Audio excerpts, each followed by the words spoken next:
es vacío, ¿no? Así decía, vacío, ¿sí? Entonces, venga, A1. Alguien que me lo lea, por favor. Matrimonio es el contrato jurídico que institucionaliza la familia firmado por un hombre y una mujer. Sí, eso es una definición. ¿Es una definición correcta, sí o no? No, no es una definición correcta, ¿sale? Por lo tanto, es inválido, ¿sí? No da una definición correcta, no opera con las reglas de la lógica, no opera ya con las reglas jurídicas, ya no más. A lo mejor algún día, pero ya no, ¿sale? Y no es necesariamente creado por un hombre y una mujer hoy en día. Dani. Pero si es algo no es correcto pero vacío. Exacto, es correcto, pero vacío, ¿no? O sea, Por eso es vacío. Pero no es inválido. Es válido, pero es vacío. ¿Sale? Es que dijiste ahorita que era incorrecto e inválido. No. Ah, perdón, me equivoqué. Es correcto, es válido, pero es vacío. ¿Sale? Es válido, pero es vacío. ¿Sí? ¿Por qué es válido? Bueno, ¿se pueden casar los hombres y las mujeres, sí o no? Sí, pero esa es la definición. No. ¿Sale? Entonces es vacío. ¿Sí? Bueno. A2. Entonces es correcto. Es correcto. Sí, Es correcto, pero es vacío, porque esa no es la definición de matrimonio. ¿Sale? Entonces, ¿tiene contradicción interna aquí? No, no tiene contradicción interna. Pero, ¿es esto el matrimonio? No. Si vamos al código, pues ya quitó lo de hombre y mujer, que cada quien se puede casar. Yo estoy muy a favor de eso, porque el matrimonio finalmente es un contrato económico que cede derechos, de tal suerte que además te permite heredar, permite muchas cosas. Entonces, te permite hasta dar pasaportes, ¿no? Pues tenemos pasaportes. Entonces, el asunto es que, ¿por qué las personas podrían no ceder su derecho a quien se les pide su regalada gana, no? Pues es su rollo. ¿Es un contrato de amor el matrimonio, sí o no? Levanta su mano que diga, sí, es que el matrimonio es institucionalizado. No ha leído el Código Civil, ¿no? El Código Civil, así. El matrimonio, el capítulo del matrimonio nomás te dice lo que va a pasar cuando se divorcien, ¿no? O sea, no dice nada más que lo que va a pasar cuando se divorcien, no manches, cara. O sea, pues porque no es un contrato de amor. ¿Necesita uno, para amar necesita uno un contrato o no? No necesita uno. ¿Para amar se necesitan dos? Hasta que, entonces, con uno basta para amar, pero para realizar el amor se necesitan dos. Eso sí, ¿sale? Entonces, A2, venga. Los fetos son solo un cúmulo de células sin conciencia, que son como un apéndice de la madre, por lo que abortar no es éticamente relevante. ¿Sale? Ese argumento lo escuchamos, ese argumento lo escuchamos. ¿Pero qué es A2? Es vacío. Vacío e incorrecto. Es falso, es incorrecto. ¿Sale? ¿Por qué? ¿Por qué es incorrecto? Porque parte de una primera, ante todo una definición falsa. Los fetos no son un cúmulo de células sin conciencia. Los fetos sí tienen conciencia. Y levanta su mano que no sea un cúmulo sin conciencia. Levanta su mano que no sea un cúmulo de células. Levanta su mano. Levanta su mano quien sea un cúmulo de células. Todos somos un cúmulo de células. ¿Sale? Todos somos un cúmulo de células. Ahora, ¿son un apéndice de la madre los fetos? No. No son apéndice de la madre. No. Están conectados por el cordón umbilical, pero son un cuerpo separado de la madre que sus células se están reproduciendo a sí mismas y lo que hace es alimentarse por medio del cordón umbilical, pero no son un apéndice de la madre. ¿Sale? O sea, en otras palabras, les están dando definiciones falsas. ¿Sí? Ahora, ¿abortar no es éticamente relevante? ¿O sí es éticamente relevante? No, depende de nada. Vamos. Es éticamente relevante. Lo que no es relevante, a lo mejor es jurídicamente relevante. Esa es otra arena de otro costal. No es lo mismo lo jurídico que la ética. Pero si me dicen, no, es que abortar es ético. ¿Abortar es ético, man? ¿Y cómo? Pues ¿en qué sistema ético, man? Porque uno congruente no es ético.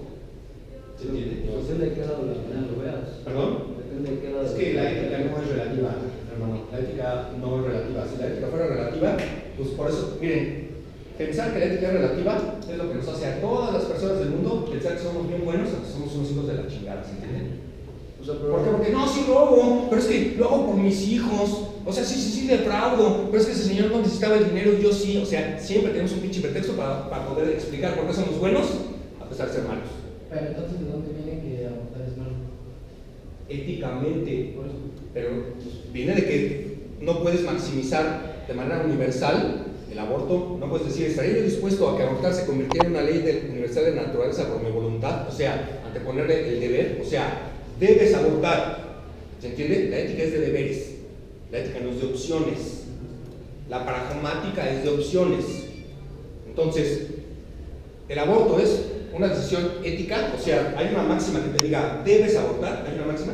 No. Entonces no es ético. Pero pragmático sí. Pero es pragmático. ¿Puede ser conveniente pragmáticamente? Sí. Sí. Entonces, pero eso no forma parte de la ética, forma parte de la pragmática. La pragmática te indica lo que es conveniente. Y ahí sí, eso es relativo. ¿Conveniente para quién? ¿Sale? Y eso ya es discutible en la pragmática, pero en la ética es indiscutible.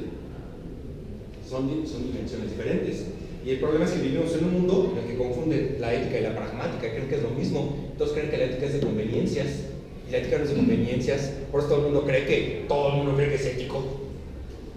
A pesar de que hacen cualquier cantidad de tranzas y cualquier cantidad de malas decisiones. No, o sea, no, sí le puse los buenos a mi pareja, pero pues es que gracias a eso salvé la relación.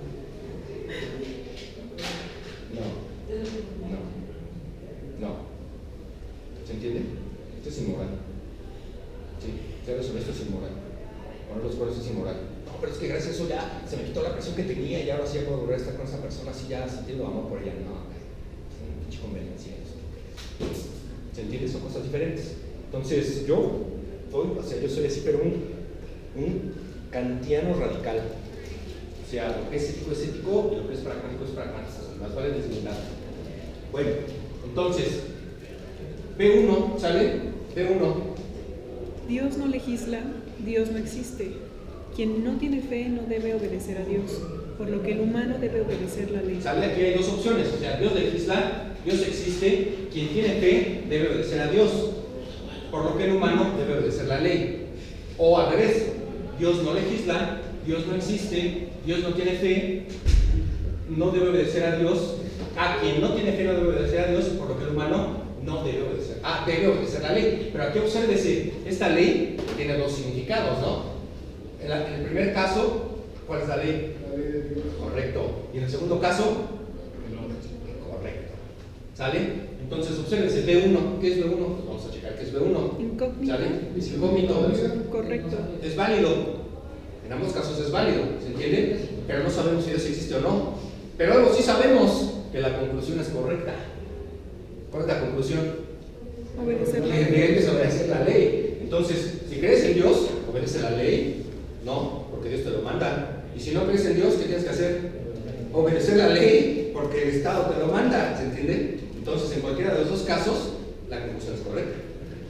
¿Sí? ¿Se entiende o no? Porque es un argumento bien formulado. Ahora vamos a ver B2. ¿Qué es B2? Inválido. ¿Sale? Vamos a ver. ¿Quién me lo lee? ¿Quién? Venga. ¿Sí? Sofía. Dios no legisla, Dios no existe. Quien no tiene fe no debe obedecer a Dios, por lo que sin Dios todo acto humano es válido. ¿Sale? Hay personas que así piensan. Hay personas que dicen, no, o sea, los fanáticos religiosos. Es que sin Dios, si no hay Dios, entonces no hay criterio de lo bueno y de lo malo, entonces todo es válido. Digo, no, manos, o sea, perdón, pero no. O sea, perdón, pero se puede hacer ética sin la necesidad de la existencia de Dios. Es fundamental. ¿Por qué? Pues porque cualquier cantidad de personas en el mundo que no creen en Dios, ¿y esas personas qué? ¿No están exentas de ser éticos? ¿No? Y entonces cuando te vaya mal en la vida y tu fe flaquee, ¿ya tienes derecho a ser una persona fuera de ética? Pues no. Y entonces, pase lo que pase, uno tiene que mantenerse dentro de la normatividad que se tiene. Pase lo que pase, uno siempre debe de mantenerse dentro de la normatividad, independientemente de que se crea o no se crea. Entonces, las personas que dicen, creo que se los conté, si no se los conté, se los voy a contar en este momento. Pero en 1914, octubre, ahí sí recibí un mail, esto sí sea de veras. Entonces ahí sí recibí un mail y ese correo era de la Universidad Ardea Modalis de Irán. Entonces decía, oiga, señor Lutz Hefferstein, ya leímos un texto que publicó y hemos estado siguiendo lo que dice. Evidentemente hablo mucho de religión, entonces pues parece ser que de allá en Irán pues, son súper religiosos. Entonces me dijeron, lo queremos invitar a que venga a decir esto aquí a Irán. Al Congreso Mundial de Filosofía de la Religión. Entonces, pues fui. Como Dios es nuevo conmigo, quería que conociera su tierra, pues pasé por Israel, y estuve en Jerusalén, luego fui a Turquía, y luego fui a Irán. Y dentro del Congreso, pues había personas representantes del cristianismo y personas representantes del Islam. Y la única persona en todo el Congreso con ¿cuántas personas quieren? 1000 personas. La única persona que fue representando pues, la religión desde la perspectiva judía era yo. No. Porque pues ya odian a los judíos. Pero lo que yo estaba diciendo les pareció bastante novedoso. Entonces, la discusión en la cena del Congreso giraba en torno, ya estaba el rector de la universidad y todo, eso era un congreso muy importante, y estaba presentado en una mesa con ellos. Entonces la discusión giraba en torno a si los ateos podían tener ética o no. ¿Y cuál fue la conclusión generalizada, excepto del único pendejo que dijo yo no estoy de acuerdo? Que no podían tener ética, y el único pendejo que no estuvo de acuerdo pues fui yo, no sé. ¿Cómo pueden decir que si no crees en Dios no puedes generar un sistema ético? ¿Por qué? Pues porque son fanáticos, ¿se entiende? Y los curas, porque había un montón de curas católicos, y varios pastores, y eso sí, un montón de musulmanes, y todos, cámara de eco, ¿no? Sí, no se puede tener ética sin Dios, sí, no se puede tener ética sin Dios, ¿se entiende? Entonces, todos estaban de acuerdo, porque era una cámara de eco. Ahora, yo sí creo, pero bajo ninguna circunstancia puedo suponer que porque no crees en Dios, automáticamente vayas a ser inmoral. ¿Vale?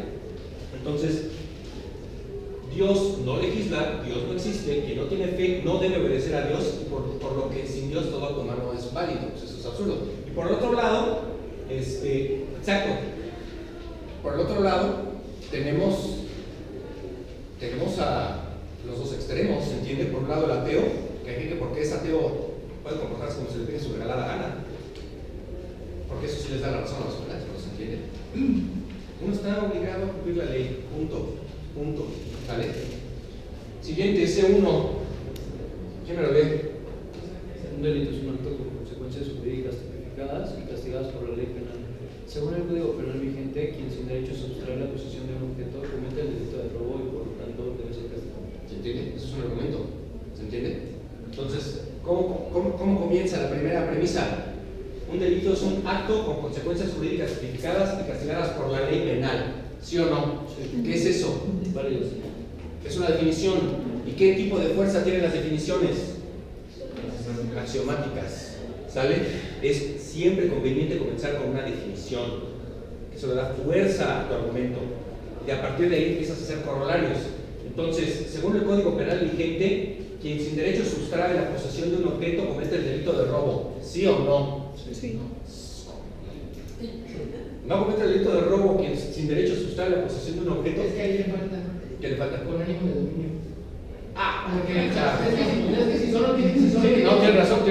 Me gusta, tienes razón. Si solo tienes eso hasta ahí de que sin autorización de que lo dé, tome algo, no es robo, porque yo lo puedo agarrar aquí. Claro, por supuesto, tienes razón. Entonces es robo. Me gustó. Lo voy a agregar porque tienes razón. ¿Sale? O sea, claro, o sea, yo me dice, oye, no está Milo, pero va a resultar que esto le usaron un correo. ¿Se lo estoy robando? No, exacto. Estaba yo legitimado a barrer su tablet. Pues no, porque no se la pedí, tienes razón. Ahora, si las mandas con mochila, ya es. Bueno, sí, quién sabe, porque la pongo en mi mochila para pagársela después, ¿no? Pero si la pongo en mi mochila y así, bueno, ahí tranquilo, te chingaron, nunca me la hora. Ya es diferente. Bueno, entonces, ¿se entiende hasta aquí, sí o no? ¿Sale? Hasta ahí nos vamos a quedar de hoy.